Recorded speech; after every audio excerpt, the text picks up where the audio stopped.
اما بعد فاعوذ باللہ من الشیطان الرجیم بسم اللہ الرحمن الرحیم وآت ذی القربى حقہ صدق اللہ مولانا العظیم ان اللہ وملائکتہ یصلون علی النبی یا ایہا الذین آمنوا صلوا علیہ وسلموا تسلیما اللہم صلی علی سیدنا و مولانا محمد وعلی آل سیدنا و مولانا محمد وبارک وسلم۔ معزز سامعین، آج کے ہمارے درس کا عنوان ہے صلہ رحمی یعنی رشتہ داروں کے ساتھ حسن سلوک۔ اللہ تبارک و تعالیٰ نے قرآن مجید فرقان حمید میں صلہ رحمی یعنی رشتہ داروں کے ساتھ حسن سلوک پر بہت زیادہ زور دیا ہے۔ سورہ بنی اسرائیل آیت نمبر 26 کے اندر اللہ تبارک و تعالیٰ نے ارشاد فرمایا وآت ذی القربى حقہ، فرمایا اور اپنے رشتہ داروں کو ان کا حق دو۔ اس آیت مبارکہ کے اندر اللہ تعالیٰ نے واضح طور پر رشتہ داروں کے ساتھ حسن سلوک کرنے کا حکم ارشاد فرمایا ہے، یعنی ہر بندے کا یہ حق ہے کہ وہ اپنے رشتہ داروں کے ساتھ صلہ رحمی کرے، ان سے محبت کے ساتھ پیش آئے، ان سے میل جول رکھے، ہر وقت ان کی خبر گیری کرے اور ضرورت کے وقت ان کی مدد کرے۔ یعنی باقی لوگوں سے آپ کی زیادہ ذمہ داری ہے کہ آپ اپنے رشتہ داروں کا خیال رکھیں، ان کی ضرورتوں کو پورا کریں اور ان کی مشکلات کو دور کرنے کا کوئی نہ کوئی ذریعہ تلاش کریں۔ یہ اسلام کی خوبصورتی ہے کہ اسلام نے ہمیں فیملی سسٹم دیا ہے، کیونکہ ہمارے پاس خوشی کا موقع ہو یا غمی کا موقع ہو تو ہمارے رشتہ دار ہماری خوشی اور غمی کے اندر شامل ہوتے ہیں۔ رشتہ داروں کے شامل ہونے کی وجہ سے ہماری خوشی کے اندر اضافہ ہوتا ہے، اور اگر خدا نخواستہ کوئی پریشانی آ جائے، کوئی غمی کا موقع ہو، کوئی فوتگی ہو جائے تو رشتہ دار یہ اللہ کی ایسی نعمت ہیں کہ جن کے آنے سے ہمارے غم کو اللہ تبارک و تعالیٰ کم کر دیتا ہے۔ یہی فرق ہے ہمارے اور انگریز کے درمیان۔ مادی طور پر انگریز نے اس وقت بہت زیادہ ترقی کر لی ہے، ہم سائنس کے میدان کے اندر انگریز سے بہت پیچھے ہیں، لیکن ہمارے پاس فیملی سسٹم ہے اور انگریز کے پاس فیملی سسٹم نہیں ہے۔ ان کے ہاں بہن بھائیوں کی وہ محبت نہیں ہے جو ہمارے ہاں ہوتی ہے، ان کے ہاں چچا ماموں خالہ پھوپھی یہ مقدس رشتے ان کے ہاں نہیں ہیں۔ یہی وجہ ہے کہ وہ اپنی جوانی تو بڑی عیاشی کے اندر گزار لیتے ہیں اور بڑی پرسکون بظاہر ان کی زندگی ہوتی ہے، لیکن ان کی آپ آخری عمر کی زندگی دیکھیں، آپ ان کے بوڑھوں کا حال دیکھیں جا کر یورپ کے اندر، امریکہ کینیڈا کے اندر، تو آپ کو اس بات کا اندازہ ہوگا کہ ان کے اکثر جو بوڑھے لوگ ہیں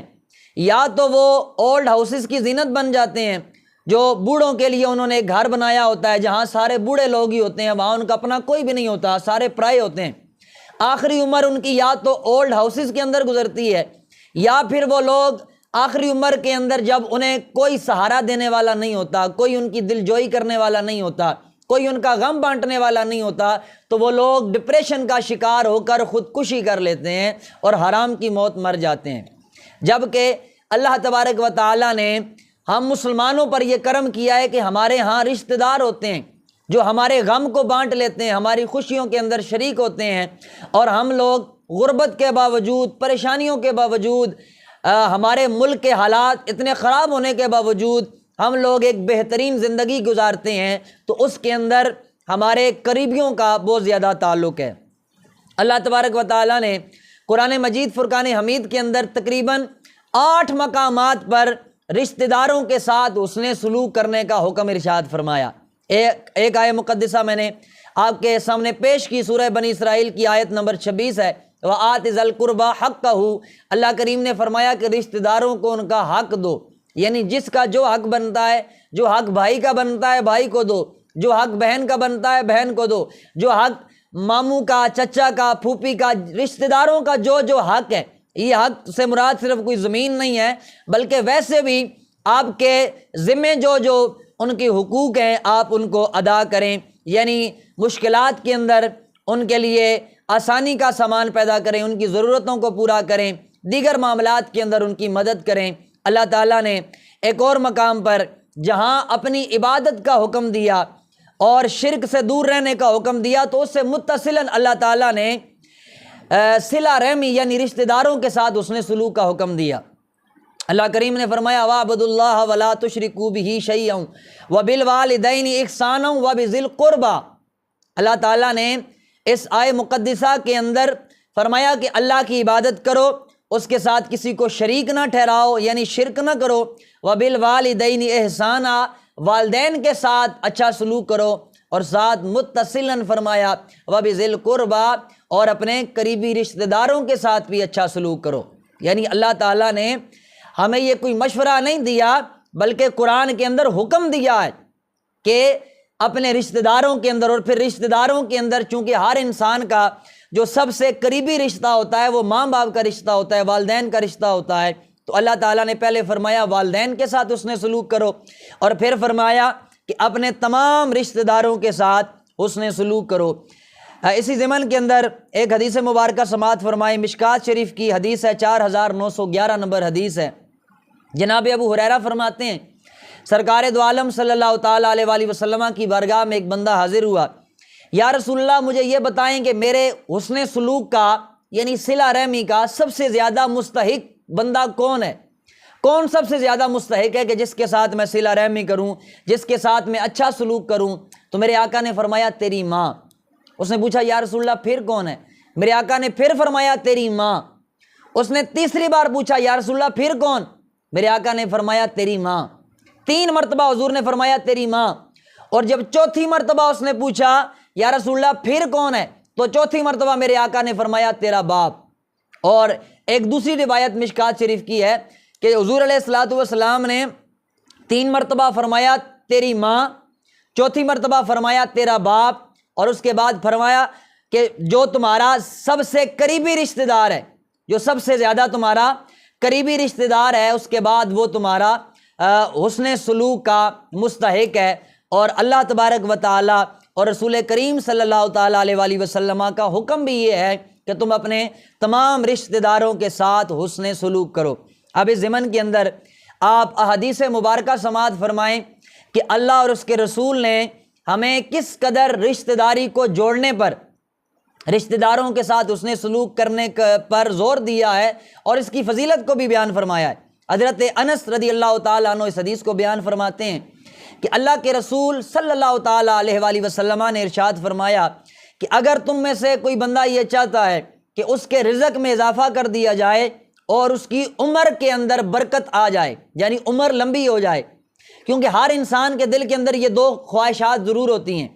ایک کہ اللہ تعالیٰ مجھے رزق حلال وسیع عطا فرمائے، میرے پاس مال و دولت آ جائے، رزق کی کثرت آ جائے۔ یہ ہر انسان کے دل کے اندر فطرتی طور پر یہ مال کی محبت اور رزق کی محبت ہی ہوتی ہے، اور ہر بندہ اللہ سے مانگتا ہے، مانگنا بھی چاہیے، اس میں کوئی حرج نہیں ہے۔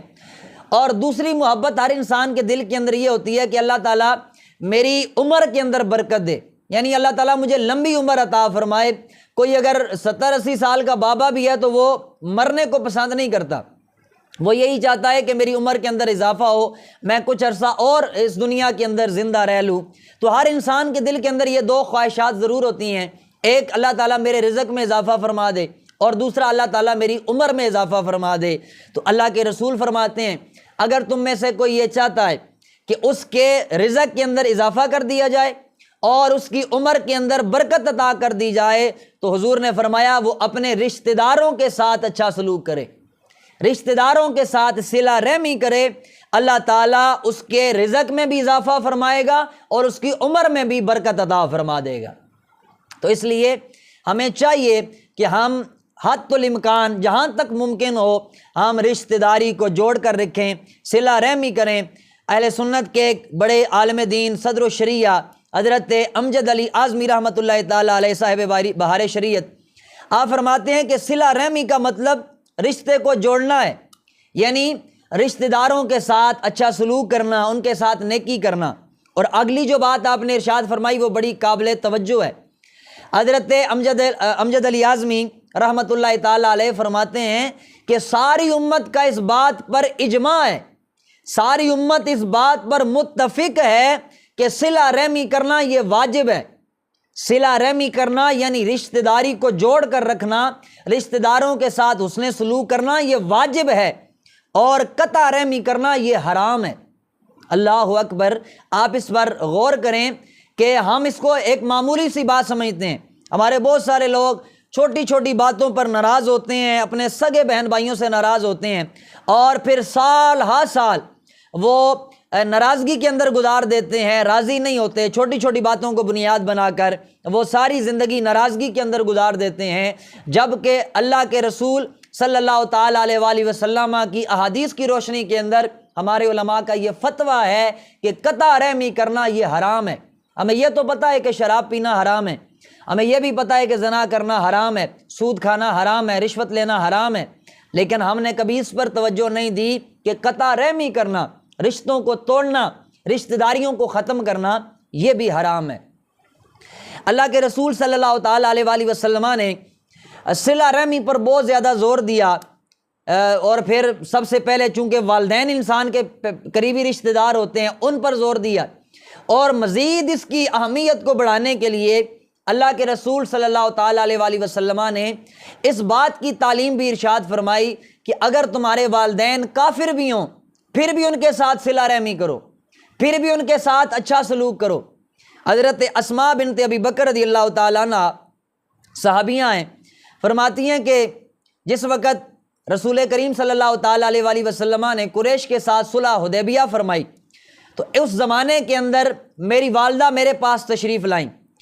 یہ ایسا زمانہ تھا کہ میں مسلمان تھی اور میری ماں مشرکہ تھیں، وہ کافرہ تھیں، نہ خدا کو مانتی ہیں نہ رسول کو مانتی ہیں، اور میں الحمدللہ مسلمان ہوں۔ وہ میرے پاس آئیں رہنے کے لیے، اور وہ یہ خواہش لے کر آئیں، یہ تمنا اور یہ امید لے کر آئیں کہ میری بیٹی میرے ساتھ حسن سلوک کرے گی۔ حضرت اسماء بنت ابی بکر فرماتی ہیں کہ میں نے جب یہ صورتحال دیکھی تو میں اللہ کے رسول کی بارگاہ میں حاضر ہو گئی، یا رسول اللہ صلی اللہ تعالیٰ علیہ وآلہ وسلم، میری والدہ مشرکہ ہے، میری والدہ کافرہ ہے، غیر مسلم ہے، اور میں مسلمان ہوں۔ میری والدہ میرے پاس آئی ہے اور وہ یہ امید کر رہی ہے کہ میں اس کے ساتھ صلہ رحمی کروں، اس کے ساتھ اچھا سلوک کروں، اس کی خدمت کروں، اس کا خیال رکھوں۔ یا رسول اللہ وہ ہے تو میری والدہ لیکن کافر ہے،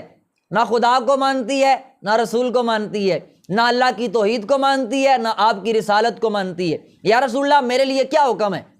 قربان جاؤں، سرکار دو عالم صلی اللہ تعالیٰ علیہ وآلہ وسلم کی تعلیم پر اللہ کے رسول نے فرمایا بے شک وہ مشرکہ ہے،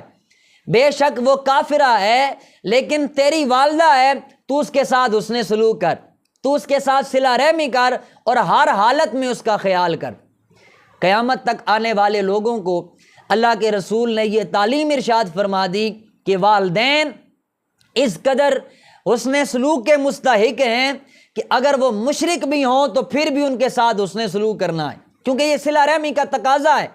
کہ اگر وہ مشرک بھی ہیں تو ان کے ساتھ اچھا سلوک کرنا ہے۔ ہاں، اگر وہ کفر کا حکم دیں، کسی کبیرہ گناہ کرنے کا حکم دیں، حرام کام کرنے کا حکم دیں، تو پھر والدین کی اتباع نہیں کی جائے گی۔ اگر والدین کہیں کہ شرک کرو، والدین کہیں کہ بتوں کی پوجا کرو، والدین کہیں کہ شراب پی لو، والدین کہیں داڑھی کٹا لو، تو ایسی باتوں کے اندر پھر والدین کی اطاعت نہیں کی جائے گی۔ ان کے ساتھ حسن سلوک کیا جائے گا، ان کا خیال رکھا جائے گا، ان کی ضروریات کو پورا کیا جائے گا، لیکن وہ کفر کے اندر اگر وہ حکم دیں کفر کا تو پھر ان کی اتباع نہیں کی جائے گی۔ اللہ کے رسول صلی اللہ تعالیٰ علیہ وآلہ وسلم نے آپ کی کثیر احادیث مبارکہ ہیں جس سے پتہ چلتا ہے کہ اللہ کے رسول نے کس قدر صلہ رحمی پر، رشتہ داری کو جوڑنے پر، اس کی فضیلت پر آپ نے بیان فرمایا ہے۔ ایک حدیث مبارکہ سماعت فرمائیں۔ حضرت عبداللہ ابن عمر رضی اللہ تعالیٰ عنہ صحابی رسول اس حدیث مبارکہ کو بیان فرماتے ہیں کہ اللہ کے رسول صلی اللہ تعالیٰ علیہ وآلہ وسلم کا ارشاد گرامی ہے کہ جب کسی بندے کا والد فوت ہو جائے، کسی بندے کا والد دنیا سے چلا جائے، تو اس کے لیے سب سے بڑی نیکی یہ ہے کہ وہ اپنے والد کے دوست کے ساتھ صلہ رحمی کرے۔ یعنی والد کے ساتھ صلہ رحمی کرنی تو ہے ہی ہے، وہ تو ہر صورت میں ہم پر فرض ہے، ہمارے لیے لازم ہے، لیکن فرمایا کہ اگر والد دنیا سے چلا گیا ہے، کیونکہ والد جب تک زندہ تھا تو والد کی خدمت کرنا، ان کے ساتھ حسن سلوک کرنا ہی سب سے بڑی نیکی تھی، لیکن جب والد دنیا سے چلا گیا ہے تو والد کے دوستوں کے ساتھ صلہ رحمی کر، اگر والدہ دنیا سے چلی گئی ہیں تو والدہ کی سہیلیوں کے ساتھ حسن سلوک کرو، ان کی ضروریات کو پورا کرو۔ تو اللہ کے رسول فرماتے ہیں، یہ مسلم شریف کی حدیث ہے، فرمایا یہ سب سے بڑی نیکی ہے۔ صلہ رحمی کو اللہ کے رسول نے سب سے بڑی نیکی کا درجہ دیا۔ حضرت عبداللہ ابن عمر کے بارے میں آتا ہے کہ آپ ایک مرتبہ جا رہے تھے سفر کے اندر، دیگر آپ کے اصحاب بھی آپ کے ساتھ تھے۔ راستے کے اندر آپ کو ایک دیہاتی بندہ ملا جس کے پاس نہ سفر کرنے کے لیے سواری تھی، نہ سر پر باندھنے کے لیے کوئی امامہ تھا، کیونکہ عرب لوگ امامے کو اپنی شان سمجھتے تھے۔ حضرت عبداللہ ابن عمر نے اس دیہاتی کو قریب بلا کر فرمایا، تو فلاں بن فلاں کا بیٹا ہے، فلاں بندے کا بیٹا ہے؟ اس نے کہا جی ہاں میں فلاں بندے کا بیٹا ہوں۔ تو حضرت عبداللہ ابن عمر نے اپنے سر کا امامہ اتار کر اسے عطا فرمایا۔ پھر حضرت عبداللہ ابن عمر جس گدھے پر آپ سوار ہو کر جا رہے تھے، آپ کا سفر کا ذریعہ تھا، سواری تھی، آپ نے وہ گدھا بھی اس نوجوان کو دے دیا۔ آپ نے فرمایا تو سفر کے اندر جا رہا ہے، تجھے سواری کی ضرورت ہے، یہ گدھا بھی لے جا۔ وہ لے کر چلا گیا، امامہ بھی آپ کا لے گیا، گدھا بھی، سواری جو تھی وہ بھی لے کر چلا گیا۔ بعد میں ساتھیوں نے پوچھا حضرت آپ اسے صرف امامہ دے دیتے یہ بھی کافی تھا، آپ چند اشرفیاں اسے دے دیتے تو یہ بھی کافی تھا، لیکن آپ نے اس کو امامہ شریف بھی عطا فرما دیا، آپ نے اسے سواری کے لیے جو آپ کی اپنی ضرورت سواری تھی آپ نے وہ بھی اسے عطا فرما دیا۔ آخر وجہ کیا ہے؟ اب جواب سنیے حضرت عبداللہ ابن عمر کا۔ آپ نے فرمایا اس نوجوان کے ساتھ میرا کوئی تعلق نہیں ہے، اس کے ساتھ میری کوئی رشتہ داری نہیں ہے، لیکن اس کا والد، اس کا باپ میرے باپ عمر ابن خطاب کا دوست تھا، اس کا والد میرے والد حضرت سیدنا فاروق اعظم رضی اللہ تعالیٰ عنہ کا دوست تھا، تو اس تعلق کی بیس پر کہ یہ میرے والد کے دوست کا بیٹا ہے، میں نے اس کے ساتھ صلہ رحمی کی ہے، میں نے اس کے ساتھ حسن سلوک کیا ہے۔ حضرات اگر والد کے دوست کا بیٹا اس قدر حسن سلوک کا مستحق ہے تو آپ کے ماں جائے جو بھائی ہیں، آپ کی بہنیں ہیں، آپ کے قریبی رشتہ دار ہیں، وہ کس قدر حسن سلوک کے مستحق ہیں، اس پر ہم نے غور کرنا ہے۔ حدیث مبارکہ مشکات شریف کی ہے، 4920 نمبر حدیث ہے۔ جناب حضرت ابو ہریرہ رضی اللہ تعالیٰ عنہ بیان فرماتے ہیں اسی موضوع پر، اور اسی موضوع کو مزید بیان کرتے ہوئے فرماتے ہیں کہ اللہ کے رسول صلی اللہ تعالیٰ علیہ وآلہ وسلم نے فرمایا الرحم شجنۃ من الرحمن، اللہ کے رسول نے فرمایا، اللہ تعالیٰ یہ فرماتا ہے کہ جو رحم ہے، رحم یہ رشتہ داری کو کہتے ہیں، اللہ کے رسول نے فرمایا یہ رحم رشتہ داری رحمان سے مشتق ہے، رحمان رب کا نام ہے اور رحم کہتے ہیں رشتہ داری کو۔ اللہ کے رسول فرماتے ہیں کہ رحم رحمان سے مشتق ہے، اور اللہ کا یہ اعلان ہے جو رشتہ داری کو قائم کرے گا، یعنی رشتوں کو جوڑ کر رکھے گا، قطع تعلقی نہیں کرے گا، رشتہ داروں کے ساتھ ناراض نہیں ہوگا، بلکہ صلہ رحمی کرے گا، رشتہ داروں کے ساتھ اس نے سلوک کرے گا، تو اللہ فرماتا ہے میں اس کے ساتھ اپنا تعلق قائم رکھوں گا۔ اور اللہ یہ فرماتا ہے جو قطع تعلقی کرے گا، رشتوں کو توڑے گا، رشتہ داریوں کو ختم کرے گا، تو میں رب رحمان اس کے ساتھ اپنے تعلق کو ختم کر دوں گا۔ اللہ اکبر۔ اس سے بھی پتہ چلتا ہے کہ اللہ کے ہاں صلہ رحمی کی کس قدر اہمیت ہے۔ بہت سارے ہمارے دوست وہ یہ کہتے ہیں کہ بھائی ہم تو دوسروں کے ساتھ حسن سلوک کرتے ہیں، ہم تو اپنے رشتہ داروں کے ساتھ بڑے اچھے ہیں، لیکن ہمارے رشتہ دار ہمارے ساتھ اچھے نہیں ہیں، ہم تو کوشش کرتے ہیں ان کے ساتھ اچھا سلوک کرنے کی، لیکن جب وہی ہمارے ساتھ اچھا سلوک نہیں کرتے تو پھر ہم کیوں کریں؟ اس پر آپ حدیث مبارکہ سماعت فرمائیں۔ بخاری کی حدیث مبارکہ ہے، سرکار دو عالم صلی اللہ تعالیٰ علیہ وآلہ وسلم نے فرمایا صلہ رحمی کے بدلے صلہ رحمی کرنے والا صلہ رحمی کرنے والا نہیں ہے۔ اللہ کے رسول نے فرمایا کہ اگر کوئی بندہ تمہارے ساتھ حسن سلوک کر رہا ہے اور اس کے بدلے میں تم اس کے ساتھ حسن سلوک کر رہے ہو تو یہ کوئی کمال نہیں ہے۔ صلہ رحمی کے بدلے اگر کوئی صلہ رحمی کر رہا ہے تو یہ کمال نہیں ہے۔ اللہ کے رسول نے فرمایا صلہ رحمی تو یہ ہے کہ کوئی بندہ تمہارے ساتھ قطع رحمی کرے، تمہارے ساتھ برا سلوک کرے، تمہارے ساتھ رشتہ داری کو توڑے، تم اس کے باوجود اس کے ساتھ صلہ رحمی کرو، تم اس کے باوجود اس کے ساتھ اچھا سلوک کرو۔ کوئی تمہارے ساتھ بدتمیزی کرتا ہے تم اس کے ساتھ تمیز سے بات کرو، کوئی برائی کرتا ہے تم اس کے ساتھ اچھائی کرو، کوئی تمہارے بارے میں غیبت کرتا ہے، برائی کرتا ہے، تم اس کے باوجود اس کے ساتھ اچھا سلوک کرو، تو یہ صلہ رحمی ہے۔ یہ وہ کام ہے کہ جس کے بارے میں اللہ کے رسول صلی اللہ تعالیٰ علیہ وآلہ وسلم نے فرمایا اگر کوئی صلہ رحمی کرے گا تو اللہ تعالیٰ اس کے رزق میں بھی برکت عطا فرمائے گا اور اللہ تعالیٰ اس کی عمر میں بھی برکت عطا فرمائے گا۔ جناب ابو ہریرہ فرماتے ہیں ایک بندہ حضور کی بارگاہ میں آیا یہی مسئلہ لے کر کہ یا رسول اللہ میرے جو رشتہ دار ہیں میں ان کے ساتھ بڑا اچھا سلوک کرتا ہوں، میری ہر ممکن کوشش یہ ہوتی ہے کہ میں اپنے رشتہ داروں کے ساتھ اچھا سلوک کروں، لیکن یا رسول اللہ وہ جو میرے رشتہ دار ہیں وہ میرے ساتھ اچھا سلوک نہیں کرتے، وہ بد سلوکی کرتے ہیں۔ ہم میں سے اکثر لوگ وہ یہی کہتے ہیں کہ بھائی ہمارے جو رشتہ دار ہیں وہ اچھے نہیں ہیں، اور جو ہمارے رشتہ دار ہوتے ہیں وہ کہہ رہے ہوتے ہیں جو ہمارے رشتہ دار ہیں وہ اچھے نہیں ہیں۔ یعنی اس سے بات یہ سمجھ آتی ہے کہ ہم سب کو چاہیے کہ ہم اپنے اپنے کردار پر غور کریں، کہیں ہمارے اندر کوئی کمی بیشی تو نہیں ہے۔ بندہ آیا حضور کی بارگاہ میں، یا رسول اللہ میں تو اپنے رشتہ داروں کے ساتھ حسن سلوک کرتا ہوں لیکن میرے رشتہ دار میرے ساتھ حسن سلوک نہیں کرتے۔ اللہ کے رسول نے فرمایا جو بات تو کہہ رہا ہے اگر تیری بات سچی ہے، جو بات تو کہہ رہا ہے اگر تو اس بات میں سچا ہے، جب تک تو اس پر قائم رہے گا، یعنی وہ تیرے ساتھ برا سلوک کرتے رہیں گے تو ان کے ساتھ اچھا سلوک کرتے رہے گا، جب تک تو اپنی اس بات پر قائم رہے گا اللہ کی مدد تیرے ساتھ رہے گی۔ یعنی وہ اپنا کردار ادا کر رہے ہیں، تو اپنا کردار ادا کر رہا ہے، لیکن یہ بات تو ذہن نشین کر لے جب تک تو رشتہ داروں کے ساتھ حسن سلوک کرتا رہے گا تو اللہ کی مدد اس کے ساتھ نہیں ہوگی، اللہ کی مدد تیرے ساتھ ہوگی۔ اس لیے ہمیں چاہیے کہ ہم تمام رشتوں کا حیا کریں، تمام رشتوں کا خیال کریں۔ ماں باپ کا رشتہ تو ایک فطرتی طور پر ہر بندے کو اس سے محبت ہوتی ہے، بہت سارے لوگ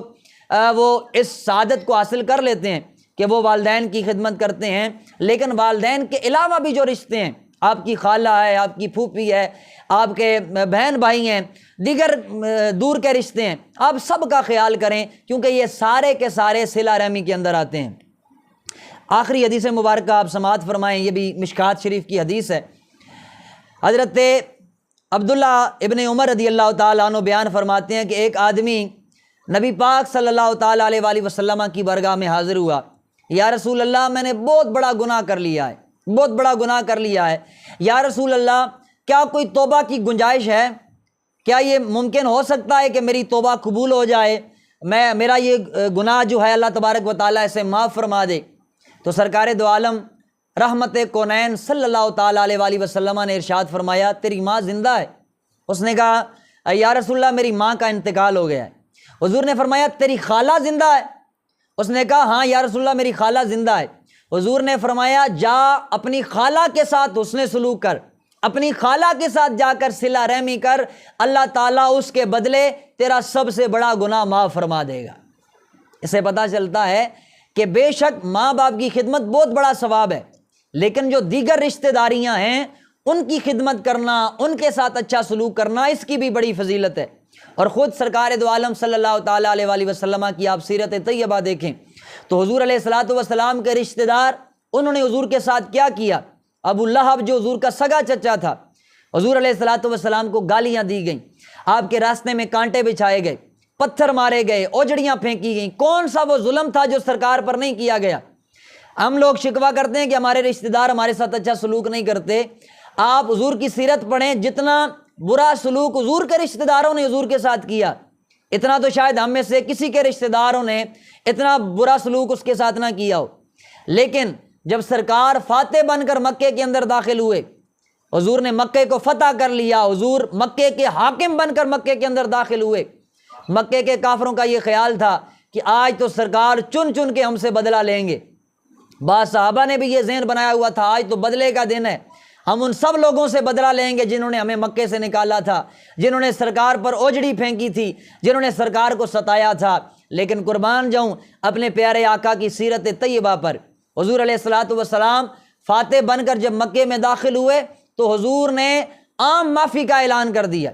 حضور نے فرمایا آج جو ابو سفیان جو اسلام کا سب سے بڑا دشمن تھا اس وقت، فرمایا آج جو ابو سفیان کے گھر میں پناہ لے لے ہم نے اسے بھی معافی دے دی ہے۔ فرمایا جو بیت اللہ میں پناہ لے لے ہم نے اسے بھی معافی دے دی ہے۔ اور پھر فرمایا جو اپنے گھر کا دروازہ بند کر لے ہم نے اسے بھی امان دے دی ہے۔ یعنی سر عام معافی کا اعلان کر دیا۔ اگر سرکار اتنے بڑے بڑے دشمنوں کو جو تھے تو آپ کے رشتہ دار بھی، لیکن دشمنی اس حد تک تھی کہ وہ حضور علیہ الصلاۃ والسلام کے ساتھ لڑنے کے لیے تیار تھے اور مرنے مرانے تک وہ معاملہ پہنچ چکا تھا، لیکن اس کے باوجود سرکار دو عالم صلی اللہ تعالیٰ علیہ وآلہ وسلم نے ان کو معاف فرمایا۔ اگر اتنے بڑے بڑے دشمنوں کو معاف کیا جا سکتا ہے تو اپنے سگے بہن بھائی ہمارے جو چھوٹی چھوٹی باتوں سے روٹھ کر بیٹھے ہوئے ہیں، ہم ان کو کیوں نہیں منا سکتے؟ اگر وہ راضی ہونے کو تیار نہیں ہے یا معافی مانگنے کو تیار نہیں ہے تو آپ خود تھوڑی سی ہمت کریں۔ صرف یہ سوچ لیں کہ میں اگر جا کر اپنے بھائی سے معافی مانگ لوں گا یا اپنی بہن سے جا کر معافی مانگ لوں گا تو میرا رسول مجھ سے خوش ہو جائے گا، میرا خدا مجھ سے خوش ہو جائے گا۔ یقین جانیں اس جذبے سے اگر آپ جائیں گے تو آپ کا بھائی یا آپ کی بہن یا چچا ماما کوئی بھی اگر ناراض ہے، وہ راضی نہ بھی ہوا نا، آپ نے کوشش کی، آپ نے اپنے آپ کو جھکا دیا، اگر وہ راضی نہ بھی ہوا تو میرا یہ کامل ایمان ہے کہ گنبد خضرا کے اندر حضور راضی ہو جائیں گے، کیونکہ انما الاعمال بالنیات، اسلام کے اندر اعمال کا دار و مدار نیتوں پر ہوتا ہے۔ سرکار دو عالم صلی اللہ تعالیٰ علیہ وآلہ وسلم کی سگی والدہ تو بچپن میں فوت ہو گئی تھیں۔ حضور کی ایک چچی تھیں جن کا نام حضرت فاطمہ بنت اسد تھا، یہ حضرت مولا علی کی والدہ تھیں، انہوں نے حضور کو ماں بن کر پالا، ساری زندگی حضور علیہ الصلاۃ والسلام کی کفالت کی۔ جب حضور علیہ الصلاۃ والسلام کی یہ پیاری چچی جان وصال فرما گئیں، جب ان کا وصال ہوا تو سرکار دو عالم نے صلہ رحمی کی کیا خوبصورت مثال قائم کی۔ حضور علیہ الصلاۃ والسلام نے عورتوں کو حکم دیا کہ جب ان کو غسل دے چکو تو مجھے بتانا۔ عورتوں نے غسل دیا، حضور کی بارگاہ میں آئیں تو سرکار نے اپنی چچی جان کے لیے اپنی قمیض بطور کفن عطا فرمائی۔ جب ان کی قبر تیار کی گئی تو حضور علیہ الصلاۃ والسلام ان کی قبر کے اندر اترے، پہلے ان کو قبر کے اندر دفن کرنے سے پہلے سرکار ان کی قبر کے اندر لیٹے۔ کتنی خوش نصیب ہے وہ مائی کہ جس کی قبر کے اندر اس کے جانے سے پہلے حضور خود لیٹ رہے ہیں۔ یقیناً اس کی قبر تو جنت کا باغ بنی ہی ہوگی، لیکن سرکار کی آپ صلہ رحمی دیکھیں کہ سرکار کی یہ سگی ماں نہیں ہے، چچی ہے۔ حضور علیہ الصلاۃ والسلام نے خود نماز جنازہ پڑھائی، ان کی تدفین فرمائی۔ جب پوچھا گیا تو حضور نے فرمایا بے شک یہ میری سگی ماں نہیں تھی، لیکن یہ میری چچی تھی، اس نے مجھے ماں بن کے پالا ہے، اس لیے میں نے اس کے ساتھ حسن سلوک کیا ہے۔ اور یہ قیامت تک آنے والے لوگوں کے لیے درس تھا کہ اگر ایک چچی جو سگی ماں نہیں ہے، جو کفالت کرنے والی ہے، کفیل ہے، اگر وہ اس قدر حسن سلوک کی مستحق ہے تو آپ کی سگی ماں وہ کس قدر حسن سلوک کی مستحق ہوگی۔ اسی طرح اور جو دیگر رشتے ہیں وہ کس قدر آپ کے حسن سلوک کے مستحق ہیں۔ اللہ تعالیٰ ہمیں قرآن و حدیث کی روشنی کے اندر ہم نے جو درس حاصل کیا، رشتہ داری کی فضیلت کو سنا، اللہ تعالیٰ ہم سب کو اس پر عمل پیرا ہونے کی توفیق نصیب فرمائے۔ آخر کے اندر چونکہ ماہ محرم شروع ہو چکا ہے اور ماہ محرم کے اندر امام علی مقام امام حسین علیہ السلام کا ذکر خیر ہر روز ہونا چاہیے۔ ماہ محرم الحرام بہت سارے حوالوں سے یہ مہینہ جانا جاتا ہے، حرمت والا مہینہ ہے، لیکن جب امام علی مقام امام حسین علیہ السلام کی شہادت ہو گئی تو اس کے بعد اس ماہ مبارک کی پہچان یہی ہے کہ یہ امام علی مقام امام حسین کی شہادت کا مہینہ ہے۔ ہمیں چاہیے کہ ہم ان کا ذکر بھی کریں، ان کے احصال ثواب کے لیے تحفے بھی پیش کریں، لنگر بھی پکائیں، لیکن سب سے اہم چیز یہ ہے کہ ہم امام علی مقام امام حسین علیہ السلام کی سیرت پر عمل پیرا ہوں۔ امام علی مقام کی سیرت کے بہت سارے پہلو ہیں، لیکن آپ کی سیرت کا ایک خوبصورت پہلو یہ ہے کہ امام علی مقام امام حسین علیہ السلام ساری زندگی قرآن سے جڑے رہے، آپ کبھی قرآن سے الگ نہیں ہوئے۔ مکے میں تھے تو بھی قرآن پڑھتے تھے، مدینے میں تھے تو بھی قرآن پڑھتے تھے، آپ سفر میں ہیں تو بھی قرآن پڑھ رہے ہیں، حضر میں ہیں تو بھی قرآن پڑھ رہے ہیں، یہاں تک کہ میدان کربلا کے اندر جب امام کا پانی بند ہو گیا پھر بھی میرے حسین کی تلاوت بند نہیں ہوئی۔ پانی بند ہو گیا، حسین کی تلاوت بند نہیں ہوئی، بیٹے کٹ گئے، حسین کی تلاوت بند نہیں ہوئی، یہاں تک کہ سر تن سے جدا ہو گیا، دھڑ میدان کربلا میں پڑا ہے، سر نوکے نیزہ پر بلند ہے اور میرے امام کے لبوں پر اللہ کا قرآن جاری ہے۔ شاہ سوار کربلا کی شاہ سواری کو سلام، نیزے پہ قرآن پڑھنے والے قاری کو سلام۔ اللہ تعالی ہم سب کو امام علی مقام امام حسین علیہ السلام کی سیرت طیبہ پر عمل پیرا ہوتے ہوئے قرآن مجید کو پڑھنے کی، سمجھنے کی، اس پر عمل کرنے کی توفیق نصیب فرمائے۔ وما توفیقی الا باللہ، آمین۔ الحمدللہ رب العالمین۔ والعاقبۃ للمتقین والصلاۃ والسلام علی سید الانبیاء والمرسلین اللہم ربنا آتنا فی الدنیا حسنۃ وفی الآخرۃ حسنۃ وقنا عذاب النار وصلی اللہ تعالی علی رسولہ خیر خلقہ محمد وعلی آلہ واصحابہ اجمعین برحمتک یا ارحم الراحمین۔